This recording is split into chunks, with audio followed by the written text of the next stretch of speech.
What the best companies do, the admired companies do, is that they enable people to thrive.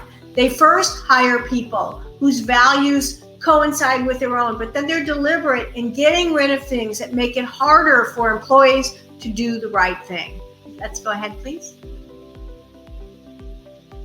For example, one of the questions I ask is, how many of you have called an airline more than once? What we inadvertently do is put our people in position of being a policy cop. So let's say you bought a ticket for the wrong day. I do it all the time. You call an airline and you may first encounter what I call a policy cop. Or you're with a company and you ask for their help and they're going to tell you the rules, what they can and cannot do, and what the policy is. Please move to the next slide.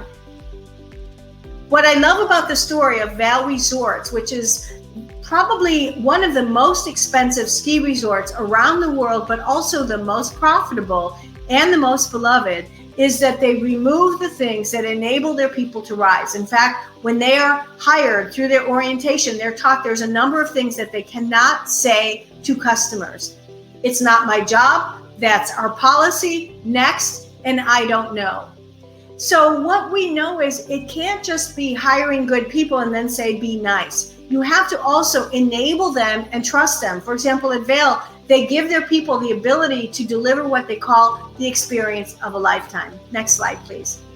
So my question for you is, can you nurture and enable what we call frontline heroes instead of driving heroics? For example, when you called that airline, you probably got one of two kinds of people. Number one, somebody who just told you the policy, or number two, somebody who did some heroics for you.